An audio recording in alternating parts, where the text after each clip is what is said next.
सर्व शेतकरी बांधवांसाठी आज एक आनंदाची बातमी आहे। आज रात्री 9 वाजेपर्यंत हेक्टरी 46,000 रुपये जमा होणार आहेत।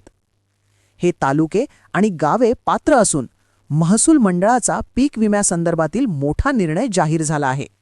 ही एक गुड न्यूज आहे। आजपासून काही जिल्ह्यांमध्ये शेतकरी बांधवांच्या खात्यामध्ये पीक विम्याचे 46,000 रुपये जमा होण्यास सुरुवात झाली आहे। अनेक शेतकरी बांधवांच्या खात्यात ही रक्कम जमा होत आहे। आता कोणत्या जिल्ह्यांमध्ये आणि कोणत्या शेतकऱ्यांच्या खात्यामध्ये पैसे जमा झाले आहेत हे पाहण्यासाठी व्हिडिओ शेवटपर्यंत बघा। रात्री 9 वाजेपर्यंत हेक्टरी 46,000 रुपयांपर्यंत भरपाई येत आहे। त्याचप्रमाणे हा व्हिडिओ शेवटपर्यंत बघा। यामध्ये कोणती गावे, कोणते तालुके आणि कोणते जिल्हे आहेत हे आपण पाहणार आहोत। आज राज्यात सुमारे 700 कोटी रुपयांचा पीक विमा वितरित केला जात आहे। सुमारे 600 कोटी रुपयांची नुकसानग्रस्त पिकांसाठीची रक्कम थेट लाभार्थ्यांच्या खात्यामध्ये डीबीटीच्या माध्यमातून काही जिल्ह्यांमध्ये वितरित होण्यास सुरुवात झाली आहे। लगेच तुमचे खाते तपासा की तुमच्या खात्यामध्ये पीक विम्याचे पैसे जमा झाले आहेत की नाही। आता यामध्ये पैसे किती मिळणार आहेत हे सुद्धा पाहूया। हेक्टरी कमाल 46,000 रुपये मिळणार आहेत। मात्र पीक नुकसान रक्कम वेगवेगळी असते। तुमच्या जिल्ह्यामध्ये कापूस, तूर, मूग, उडीद, गहू, हरभरा, खरीप किंवा रब्बी यापैकी कोणते पीक आहे यावर टक्केवारी अवलंबून असते। त्यामुळे शेतकऱ्यांना मिळणारी भरपाई खालीलप्रमाणे असू शकते: 8,000 रुपये, 18,000 रुपये, 28,000 रुपये, 46,000 रुपये। ही भरपाई पिकांच्या नुकसानीच्या प्रमाणावर अवलंबून असते।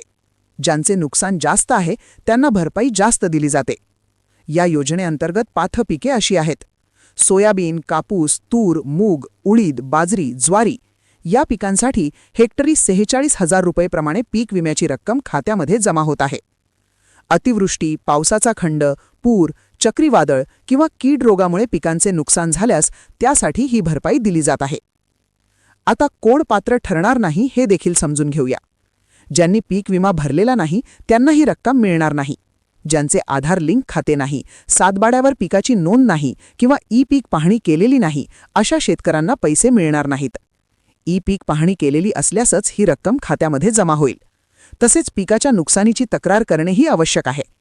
ज्या शेतकऱ्यांनी पीक विमा भरलेला आहे, आधार लिंक आहे आणि सातबाड्यावर पिकाची नोंद केलेली आहे अशा शेतकऱ्यांना भरपाई दिली जात आहे।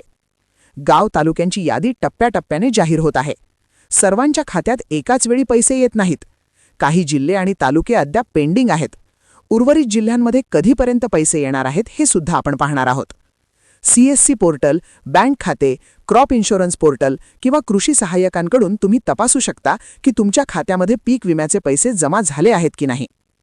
आजपासून खालील जिल्ह्यांमध्ये पीक विमा वाटप सुरू झाले आहे: अहमदनगर, बीड, जालना, बुलढाणा, वाशिम, अकोला, अमरावती, यवतमाळ।